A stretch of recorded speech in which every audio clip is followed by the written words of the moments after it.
what the core teacher manual actually focused on. The core teacher manual confined itself strictly to physical health, wellness, fitness, traditional dance, recreation, career pathways, basic health concepts grounded in biology and general well-being. This is what can be found in the 2024 teacher manual. Anything that the NACA tells you that it can't be found in the 2024 manual is false. And I have the 2024 manual here. When we are done, we will share that with the media. Crucially, the core manual did not introduce identity-based sexuality frameworks. There was no introduction of sexual identity in the 2024 manual. Nothing of the sort. There was no introduction of a gender expression. Nothing of the sort. Sexual right was not also mentioned anywhere in the 2024 manual. There was no introduction of sexual pleasure as a right. There was also no introduction of protection from discrimination based on sexual orientation or gender. All these can be found in the 2025 manual. The definitions of sexuality, sexual orientation, gender expression, and sexual rights found in the current elective teacher manual are new insertions, not legacy content. So if anybody tells you that they are legacy content, they are lying to you. The facts are there for anybody to check. Any claim that these concepts are long-standing within Ghana's physical education and health curriculum is therefore factually incorrect and intellectually dishonest. The documentary record does not support it. What has occurred is not continuity. It is a clear curricular departure. When the NDC was in opposition, matters relating to sexuality, LGBTQ advocacy, and family values were elevated to urgent matters of national importance. Leading party figures publicly stated that failure to pass the Human Sexual Rights and Family Values Bill amounted to endorsement of homosexuality. Parliament was urged to act decisively and without delay. Religious bodies, traditional authorities, and civil society organizations were assured that once the NDC assumed office, the necessary legislative action would follow. Ghanaians were told plainly that the barrier was not parliamentary procedure, but a political will. In the build-up to the 2024 elections, the NDC told us that the passage of the LGBTQ needed a political will and not a parliamentary procedure. Today, what has changed? Today that the NDC controls the executive, commands majority in parliament, the media should help us to ask them that where is that political will? Yet, the urgency previously demanded has vanished. Even as controversial content appears in officially approved teaching manuals. The contradiction is further exposed by the legislative conduct of the first session of the current parliament. That is last year. Under the leadership of the majority caucus, numerous bills have been laid, considered, and passed, many under certificates of urgency in accordance with standing orders, including the following. That is in the year 2025, in the last session of Parliament. 33 bills were passed under certificates of urgency. 33. In all these 33, you cannot find anywhere the LGBTQ plus bill. I'll name a few. In the last session, they passed under certificates of urgency the following. Electronic Transfer Levy Repeal Bill, 2025. The Ghana Infrastructure Investment Fund Amendment Bill, 2025. The Revenue Administration Amendment Bill, 2025. Special Import Levy Amendment Bill, 2025. Emissions Levy Repeal Bill, 2025. Income Tax Amendment Bill, 2025.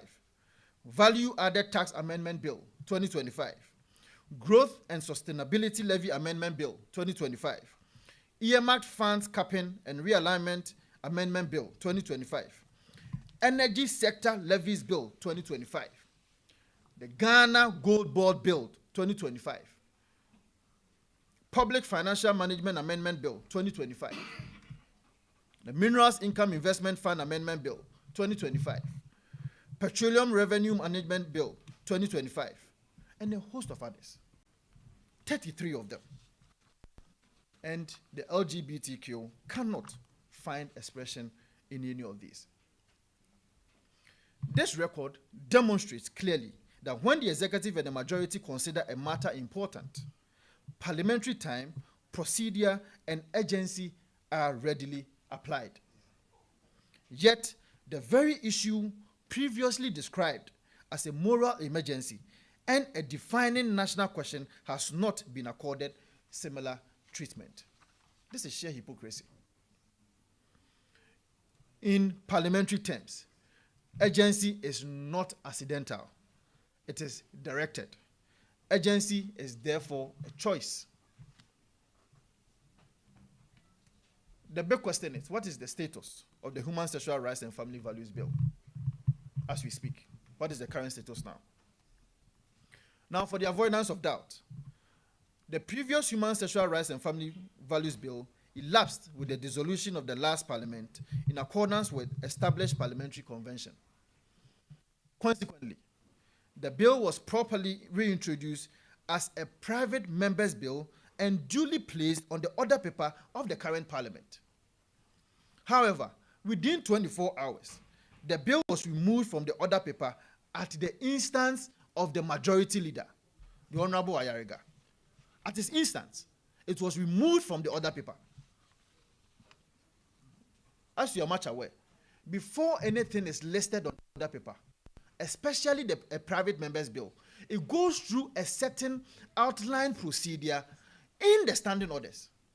It means that the Speaker of Parliament must have approved it. It means that the Clerk of Parliament must have approved it.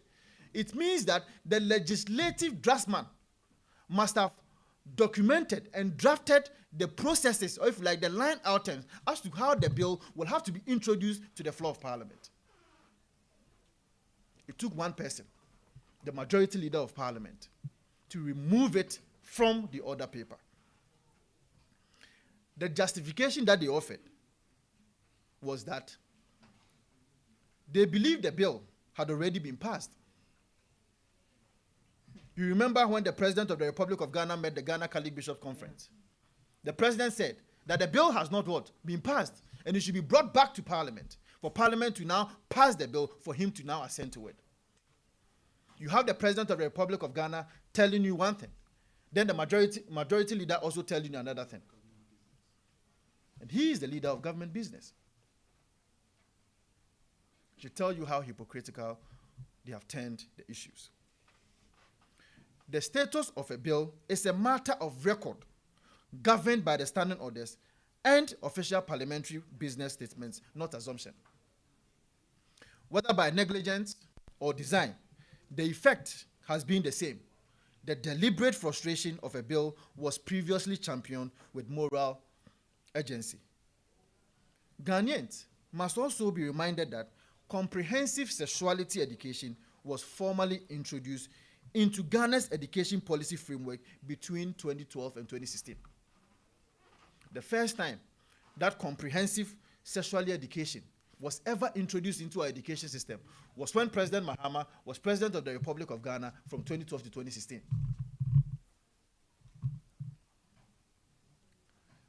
It was done in partnership with the UNFPA, who signed agreement, which I also have copies here. And after our interview, I also give the copies to the media. It was a pilot program, NGO-led interventions, and curriculum integration processes. Despite this record, the NDC orchestrated a national outcry in 2019, falsely attributing the comprehensive sexuality education to the NPP while distancing itself from its own foundational role. Today, that same pattern of political inconsistency is repeating itself through silence on state-approved materials introducing concepts society has consistently rejected. In the light of the foregoing, we, on the side of the minority, demand the following actions, grounded in constitutional governance and parliamentary accountability. 1. We, on the side of the minority, demand that there is an immediate withdrawal of all teaching and learning materials containing LGBTQ-related content, including redefined concepts of sex, sexuality, sexual orientation, sexual rights, and gender identity from all schools. You remember when NACA brought their statement, as it were, to respond to Reverend Itimfojo. They made mention of the fact that the current manual has been withdrawn from the schools. And Dr. Apak also made Ghanaians also know that even though it has been withdrawn, he referred us to an online version of the manual. In that online version, it is even worse. The definitions of what sex, sexuality, and others are is even worse in that online version. The minority is also demanding a transparent and inclusive review of all affected teaching and learning materials involving Parliament, religious bodies, traditional authorities, parents, civil society organizations, education experts, and teacher unions. 3. The dismissal of the Director General of NACA and the chairperson of NACA board for failure of oversight and breach of public trust. We say so because NACA is now telling us, assuming without admitting, that the document was developed by the MPP government in 2024.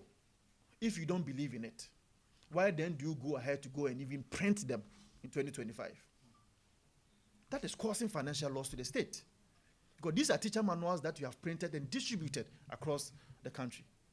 And that is why we are calling for the head of the NACA CEO and the board chairperson of NACA.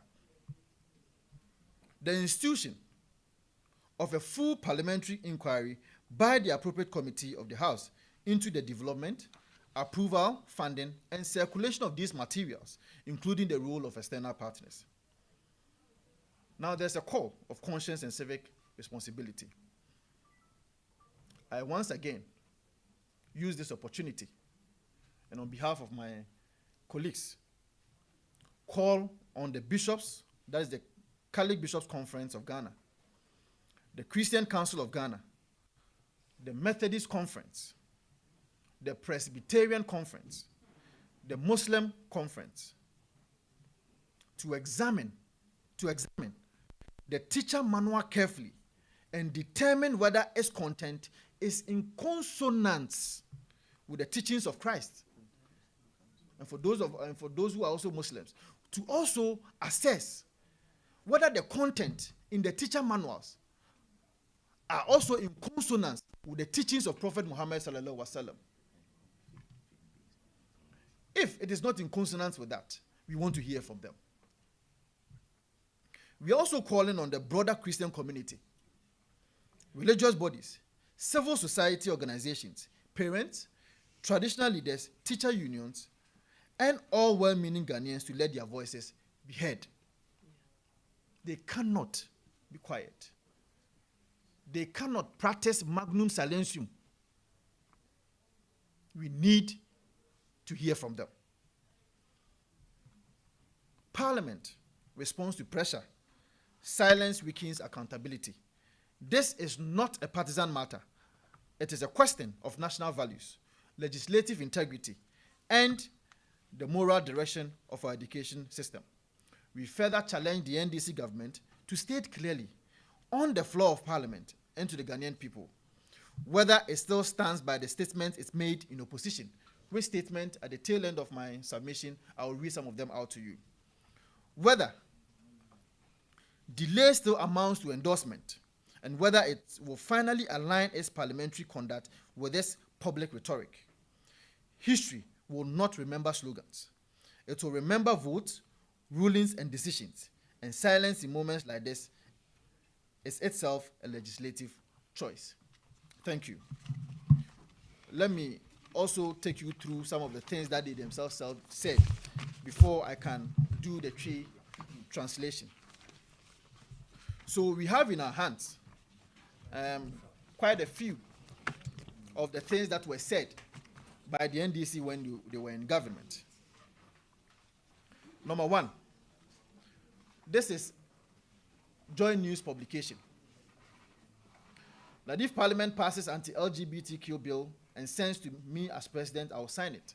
You remember he said this when he met the Ghana Catholic Bishops Conference. That is President Mahama. The Honorable Sam George, this is also a Joy News publication. Sam George calls on Akufo-Addo to sign into law. I mean, these were loud voices that were heard in the build-up to the 2024 elections. Another Joy News publication. Newsfile digs into who really is delaying its passage.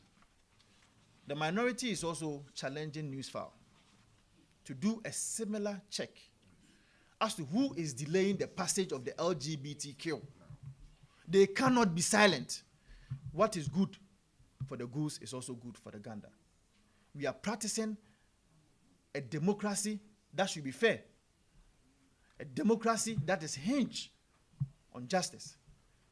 A Newsfile should be heard in these circumstances. There is also City FM Online.